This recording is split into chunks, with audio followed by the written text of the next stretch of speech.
और एक मेवात आगमन में आपका स्वागत। हाँ, आज महत्वपूर्ण दौरा आपका है, 2 दिवसीय दौरा है। सबसे पहले संविधानपुर बैठक ली जाती है, उसके बाद शहीद के परिवार से मिला जाता है, फिर एक पीस कमेटी की बैठक ली जाती है। क्या कहेंगे? अभी तो और भी 2-3 बैठकें हो रहे हैं। मित्रों, जैसा हमको पता है कि पीछे 31 जुलाई को बहुत ही एक दुर्भाग्यपूर्ण घटना यहाँ हुई, जिसको कोई भी अच्छा नहीं मानता। सब लोगों ने उसकी निंदा की है, नहीं होनी चाहिए थी। लेकिन जब कभी ऐसी घटना हो जाती है तो उसके बाद माहौल को कैसे ठीक किया जाए, कैसे शांति का माहौल बने, उसके लिए सब प्रयत्न किए जाते हैं।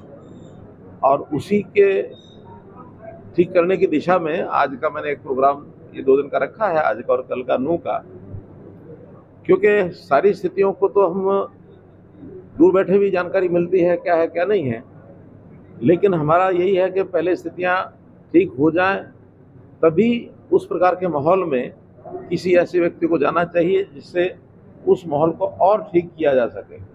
ऐसी कोई घटना समय से पहले अगर करें कि माहौल को ठीक करने के बजाय वो खराब होने की गुंजाइश हो, वो नहीं करनी चाहिए।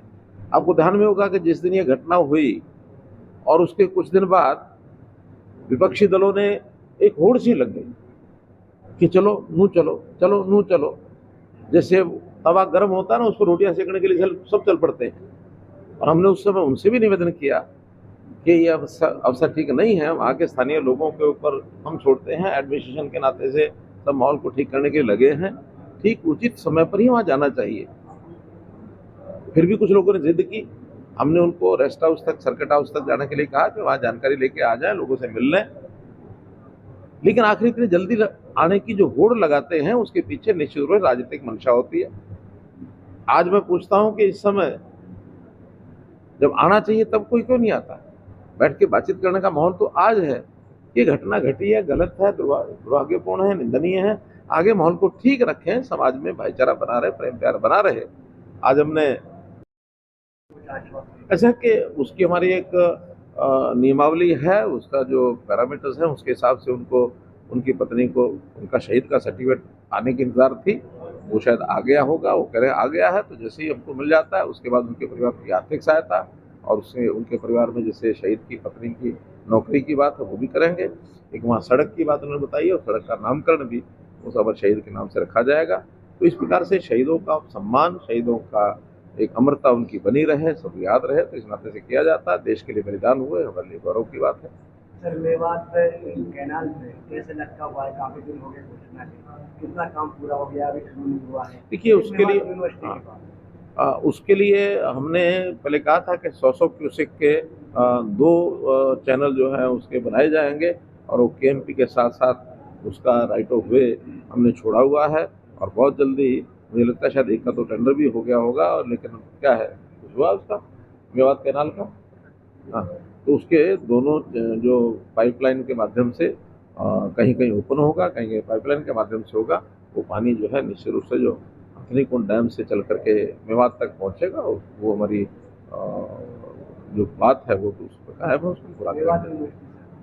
देखिए, यूनिवर्सिटीज़ प्रदेश में बहुत हो गई हैं और आज यूनिवर्सिटीज़ अलग अलग जगह इस प्रकार के बहुत ज़्यादा करने का इसलिए लाभ नहीं है कि आज प्राय जितने भी एजुकेशन इंस्टीट्यूशन हैं, नई पॉलिसी में उन सबको एक ऑटोनॉमस कैरेक्टर मिलने वाला है।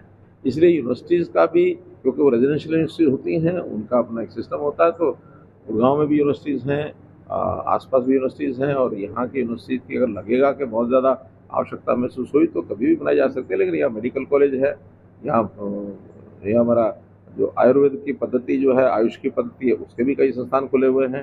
तो इस प्रकार से एजुकेशन कमी नहीं है वहाँ। प्रधानमंत्री जी बातचीत की है, एक पीस कमेटी जिसके अंदर दोनों वर्गों के लोग शामिल थे, सबने आपस में बातचीत करने के बाद और उस घटना की निंदा भी की है। आगे माहौल कैसे ठीक रखा जाए, उन सब बातों को भी विचार किया है। और मैं समझता हूँ कि ये एक घटना ऐसी हुई जो आगे ना हो कभी भी। इस प्रकार इस इलाके में एक दूसरे की भावनाओं की कदर करते हुए कैसे हम आगे बढ़ें। हर समाज अपने अपने धार्मिक कार्यक्रम करे, उत्सव करे, यात्राएं निकाले, चाहे वो हिंदू समाज के हैं, चाहे मुस्लिम समाज के हैं, चाहे सिख समाज हालांकि बहुत कम है या तो नहीं है, लेकिन किसी भी समाज का कोई धार्मिक कार्यक्रम हो उसके अंदर हम उसके में सहयोगी बने, अच्छी बात है, लेकिन किसी का विरोध करने की बात ये कभी ना की जाए।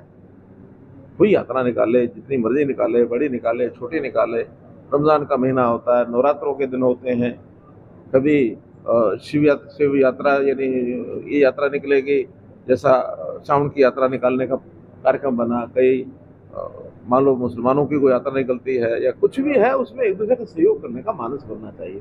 आखिर तो हम एक हैं और एक होने के नाते इस देश के सब लोग मिलकर के चले।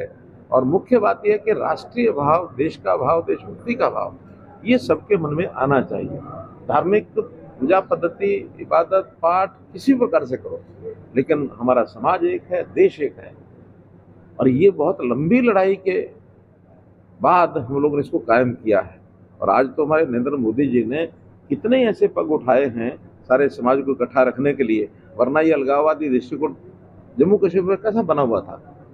धारा 370 खत्म की, अब सारा बढ़िया चल रहा है, किसी को तकलीफ नहीं है, सब लोग खुश हैं, प्रसन्न हैं। अलगाववाद को दूर करने के लिए ही ये जो धारा 370 तो इसलिए बनी हुई थी ना, अब उसको ठीक किया सर। यहाँ भी क्योंकि यही एक समाज ऐसा है, जब देश का विभाजन हुआ तो इन लोगों ने यहाँ से पाकिस्तान जाने के लिए मना कर दिया। मेवाती हसन खां, उनके यानी बलिदान उन्होंने देश के लिए दिया, तो बलिदानी इस नाते से कहलाए वो। तो चाहे वो किसी भी समाज के लोग हों, देशभक्ति का भाव ये जरूर जागे, सब मिलकर के रहे, शांति कायम रहे। बाकी छोटे मोटे बड़ी बात हुई और 5 राज्यों के चुनाव, देखिए, प्रधानमंत्री जी से, राष्ट्रीय अध्यक्ष जी से अमूमन हम 2 महीने में, 1.5 महीने में, 2.5 महीने में मिलता रहता है। आपस में जब बातचीत होती है तो आखिर उसमें हम अपने प्रदेश के विषय उनके सामने रखते हैं, उनकी कोई अपेक्षा होती है तो वो रखते हैं।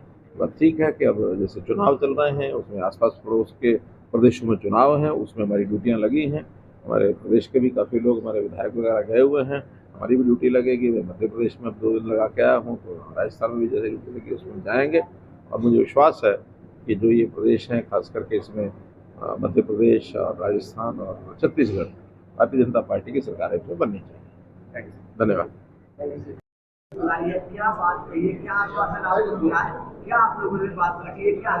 देखिए, पीस कमेटी की जो मीटिंग बुलाई सीएम साहब ने, बहुत बहुत खुशी, लेकिन सबके लिए यही कि हमारे भाईचारा, अमन, शांति बनी रहे, सलामती रहे, वही उनका पैगाम था, वही हमारा पैगाम है।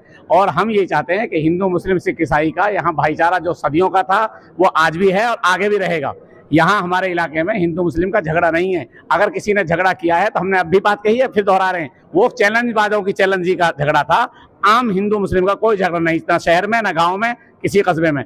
उसकी अमन की बात है, अमन की कोशिश हमने पहले की है, अब भी करेंगे, आगे भी करेंगे। और हम जायज में हमेशा अमन के साथ में रहें, प्रशासन के साथ रहें। नाजायज में निर्दोषों को जो पकड़ा गया, हम उसमें कभी तारीफ नहीं कर सकते। आगे हम अमन की बात करते हैं, दोषियों को सजा मिले, निर्दोषों को छेड़ा ना जाए, बस हम इसी का। और सीएम साहब भी हमें आश्वासन दे गए, हमने भी आश्वासन दिया, इंशाअल्लाह इलाके में अमन रहेगा। भरोसे का YouTube चैनल और सच्ची खबरें देखने के लिए हमारे खबर हक टीवी को सब्सक्राइब, लाइक और शेयर जरूर करें। और हाँ, सबसे पहले खबरें पाने के लिए बेल आइकन दबाना बिल्कुल भी ना भूलें।